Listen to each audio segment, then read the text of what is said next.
E pra të dashur miqtë e mi, ja ku po ritakohemi me mua Tirona Lilin, edhe një herë në fakt për të fokusuar tek ngjarjet më të fundit që po ndodhin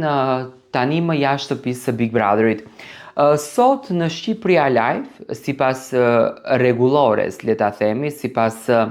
traditës që duhet respektuar, duheshte të jetë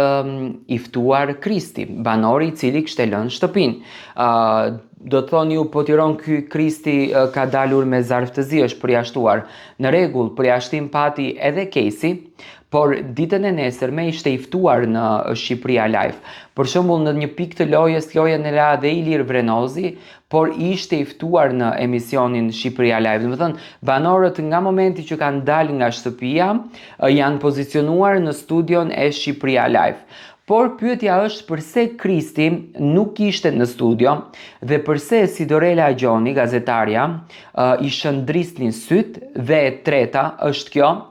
pse Kristi ishte i shoqëruar nga produksioni.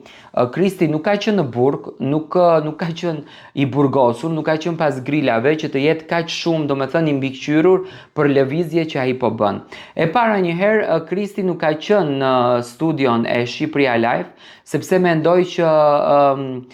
ndoshta është një pikpyetje e madhe, pa marrë parasysh që erdhi zarfi, që janë duke biseduar me Kristin, duke e ditur se çfarë impakti ka, duke e ditur se çfarë lloje ka bërë, duke e ditur se çfarë dinamike i ka dhënë shtëpisë, domethënë ishte poli kundërt i vetëm i asaj shtëpie, Kristi dhe Mateo, ndoshta do t'ja bëjnë mendjen që të kthehet përsëri. Edhe unë në fakt do kisha dashur që të kthehet edhe një herë, edhe pse Ledioni i tha kur ishte Kristi në shpellë që kjo do të jetë hera e fundit që ti do kthesh, por siç duket produksioni dëshiron edhe një shans në këtë rast t'i jap Kristit, sepse në qoftë se Kristi vërtet do të ishte penalizuar nga loja,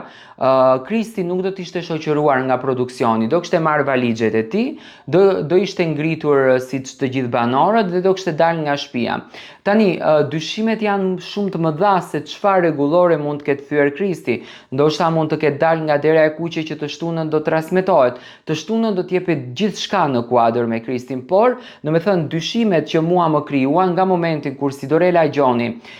i buzëqeshnin syt, gjë që në fakt e kanë parë, ju ka rënë në sy në fakt edhe ndjekësve kjo gjë, që domethënë e kanë parë Sidorelën shumë pozitive gjatë kohës kur e ka dhënë lajmin për Kristin, se unë mendoj që lajmi për të dhënë për Kristin nuk është një lajm që duhet të jetë pozitiv, por është një lajm i dhimbshëm që në fakt i ka ndodhur asaj shtëpie, dhe mendoj që këtu ka një mes që po bëhet, apo le të themi ka një gjë që po përzihet. Çfarë do të ndodhë me Kristin do ta shohim në vazhdim, por i shoqëruar nga produksioni, unë realisht kam dyshimet e mia.